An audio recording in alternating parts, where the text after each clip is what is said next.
Hello. Whoops. There we go. Hello, folks. Rick Berube here for a Facebook Live. Today, we are very fortunate from the lovely state of Arizona, the Goodyear office. We have Susan VanHooser. Susan, welcome to the show.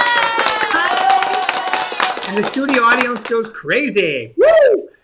All Thanks right. for having me. Oh, my pleasure. Thanks for taking your time out today. Really appreciate it. Start off by telling us a little about yourself, maybe how long you've been doing this, maybe some things you're Yeah, involved, all that good stuff. I would love to. Well, I've been in real estate since 2004. I got licensed in '04, but I was actually working for a developer starting in 2001 when I first moved out here. That led to me working for a builder and developing relationships with the builder. Um, and I was in charge of like the marketing for all of the subdivisions. And one of my tasks was to make sure that the new subdivisions had proper signage pointing them. Because as you know, a lot of builders build on the far parts of town where it's hard to see them unless you have signs. Right.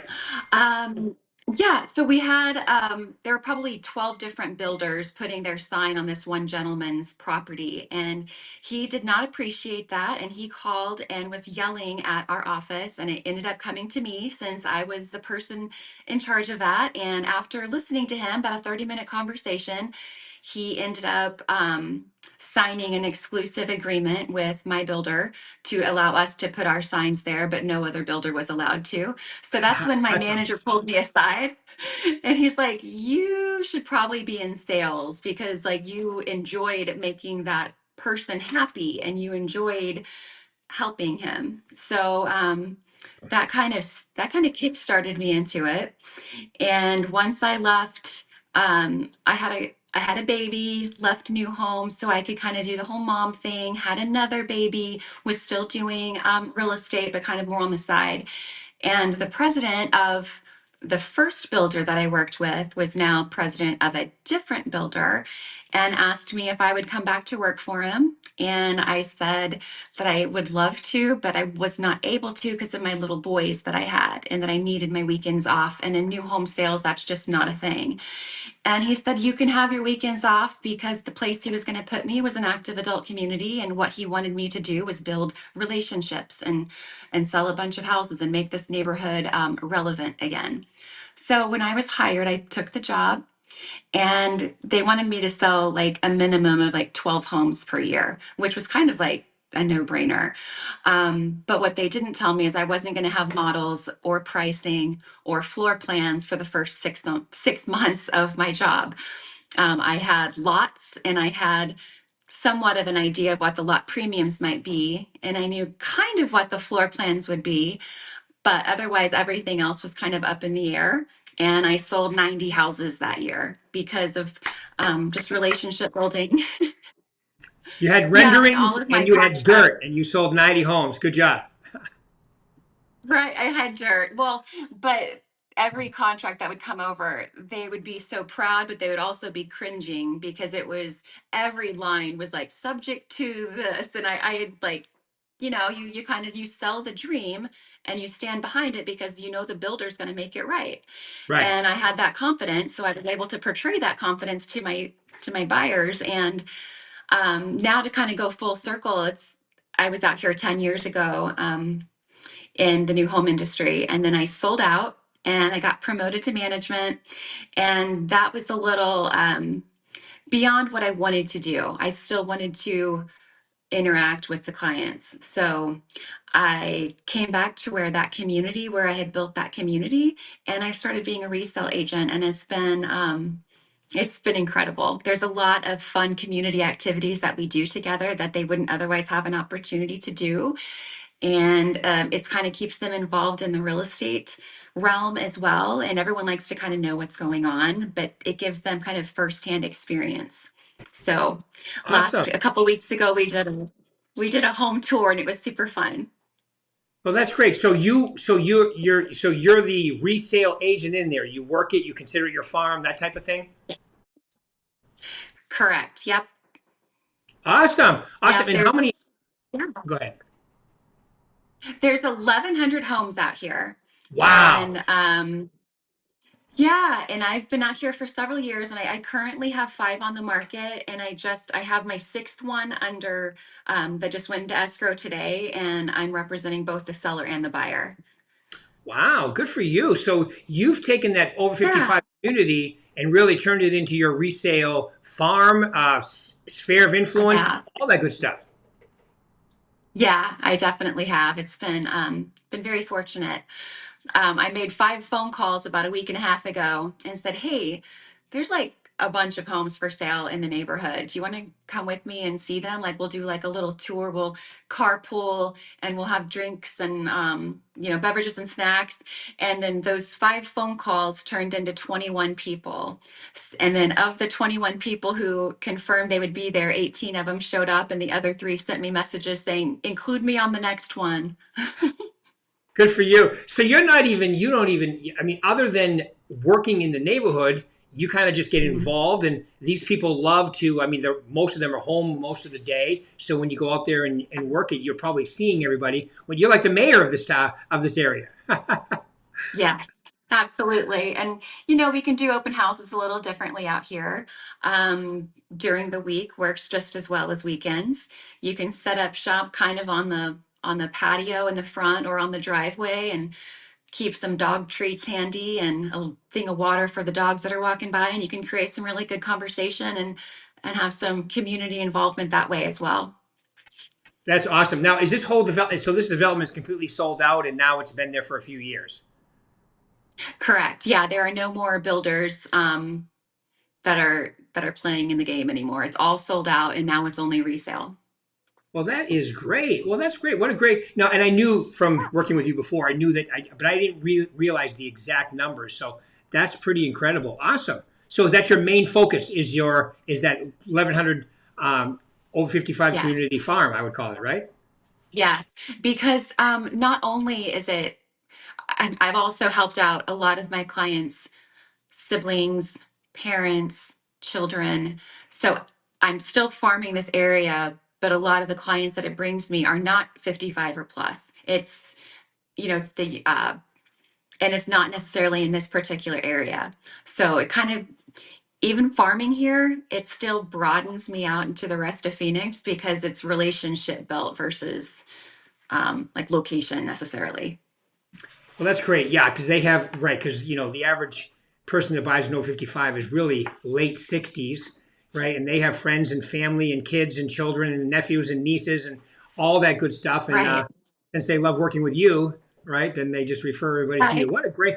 That's been a great turn. You went from builder to individual. Now you're an independent contractor doing your own gig, which has got to be, I would say, even a more rewarding than working for the builder. Oh, it is. Oh, it absolutely is. And what I love is that my boys are now 15 and 11, and they hand out flyers with me.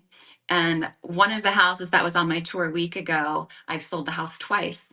And it's just like when you look in the tax records and you see this, and I'm like, oh, I remember when I first sold that. It's because the person, how I got that lead was from my son, who was about 7 at the time, handed a flyer to him, and he just thought it was so cool that our family was marketing me out in the neighborhood. And um anyway, so it's just great. One of the clients that I work with, they have 9 children, and I'm currently working with 3 of them. Wow. And one of my other clients, I've helped her sister and both of her children. So it's it's just kind of growing into a very referral based, community based, just exactly what I want it to be. Right. And it's an incredible it's an incredible farm. You have really good numbers there. The turnover rate sounds decent. So give them an idea. Yeah, Like, do you walk the neighborhood? Do you drop fly? It sounds like you drop flyers as well. Do you call? Do you do a little of all of that? I do. I do a little bit of all of it. I advertise in the community newsletter, and I've been doing that for about 3 years, and that has gotten me at least one per year that I can attribute that particular ad to. I do community events. So I know the community manager, and I've been in touch with them for since I was with the builder, and they have not like changed positions. So I still know them. We did a casino night right after the COVID ban lifted. And they were kind of saying, well, we're not really sure if you'll have good attendance, but we'll let you do it. And I had 75 people. We sold out our tickets. We maxed out. And when I drive around in the golf cart, and whenever there's a bad storm and trees are getting whipped up, we'll bring out water bottles and kind of help the community in that way as well. Because Buckeye is where I'm at, and they get hit a lot with these little microbursts and a lot of wind.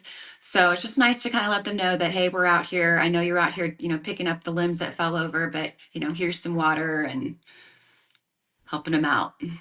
Well, that's great. You own that. You own that neighborhood. I love it. I love it in a nice way. You're doing great stuff for them. I'm sure they love you, and you probably have a decent percentage of the transactions that happen in that neighborhood.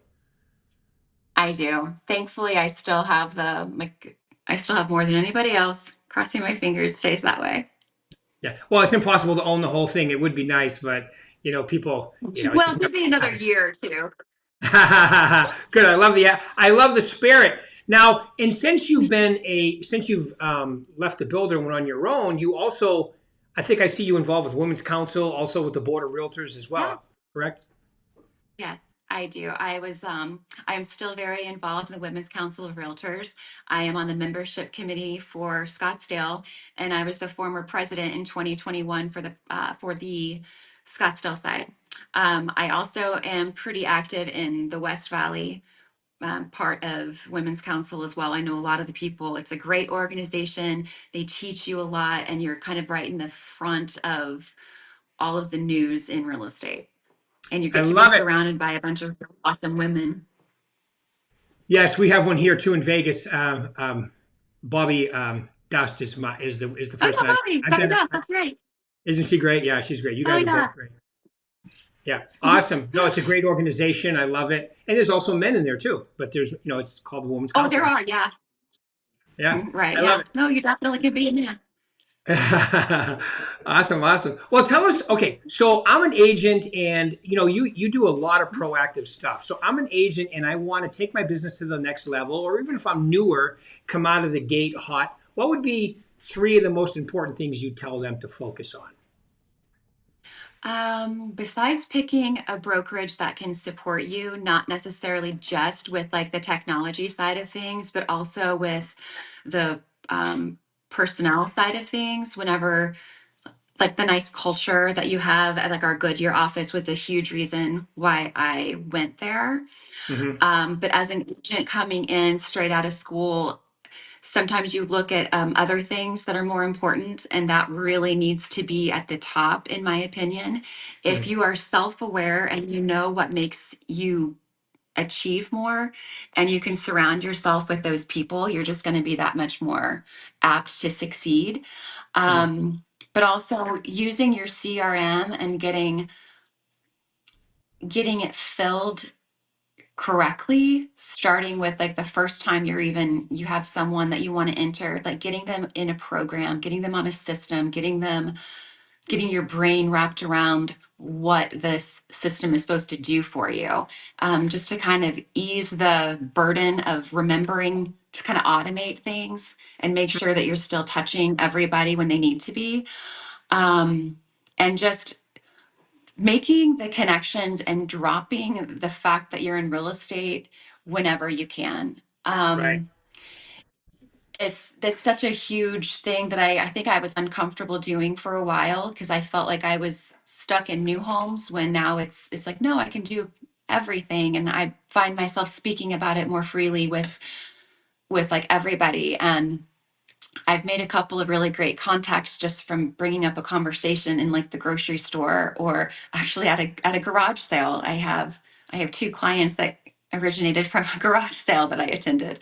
So just kind of keeping your ears open for opportunities to insert yourself in a helpful way, Hmm. to be of service to people and not be like a know-it-all, but just to offer advice and help.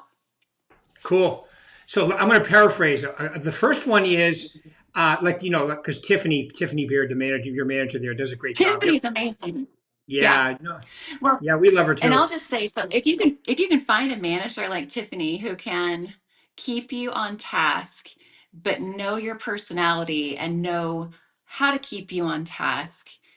Um, and keep you involved. And she does an amazing job about that. So, Yeah. and we also have like we do a mastermind at our office, and it's Right. a bunch of amazing women and men. And we have some heavy hitters at our Goodyear office. We have the Honeycut team, we have Michelle Klein, we've got some, amazing agents, and get to hear their story and like kind of learn from everybody. Helps keeps us all going. And since you mentioned Michelle Klein and the Honeycutt team, you couldn't have two people doing their business more differently, right? I mean, Michelle Right. is old school on the phone, talk to a lot of people, where the Honeycutt team is more social media and out there doing networking and so forth. So it's just a matter And of your I'm personality. farming. Yeah, What's and that? I'm more of like the farm. I'm more And of the you're farmer. So, right, and each of us have completely different business plans that give us results and work for us. So, right, if you're coming into real estate, just know that there's not just a one-stop shop. Like there's not just a one way to do it. You right. can really create a business that works for you and with you, and can be very lucrative. So brand, culture, tools, Yes. and one of your favorites, I'm going to Yes. paraphrase it by saying it this way: don't be a secret agent. Let everybody know what you do. Exactly. Yes. All right, cool. So that's a great way to look at it. Okay, so people understand. I think, and most people understand, like, brand is important. They already know who you are if they know your brand. Culture, be Right. around people that love to do a lot of business and have a great attitude, like your office does. Tools, make sure you're putting names in the virtual agent center and they're on drip campaigns and they're getting stuff from you. And we have a tremendous, Right. the neighborhood report, the newsletters, and so forth. And then don't be afraid, to be a salesperson, because people are looking for a salesperson if they want to sell or buy a home, right? Right. No, absolutely. I was telling one of the newer gentlemen that joined the Goodyear office, like, just consider the VAC like your crock pot. It's your dinner. It's only going to work I love if you that. put food in. It's only going to work if you put food in it. But if you continue putting food in it, doesn't have to be all at the same time, a little bit here, a little bit there, and it's going to cook for you. Like while you're sleeping, it's going to be cooking. Right. So let it do its business. Jambalaya. Jambalaya. Yeah, it's all happy I love party it. juice. It's such a trick. So you got to put it in there and you got to let it simmer. I Right. love it. No, that's a great analogy because my wife makes one every New Year's Day, and that like takes forever. And there's more stuff in there. I think I lost sneakers one time and they showed it. No, I'm kidding. But you know what I mean. There's everything in that jambalaya. Right. All right, cool, awesome, Susan. Well, I just want to say, any final words you want to leave these wonderful people before we go? No, it's been great. Thank you for having me on here. Well, you've been awesome. Really appreciate you taking your time. Love your attitude and your energy. It's great. Keep it rocking. And everybody else, see us. Bye. Bye, Susan. Bye, Bye. everybody.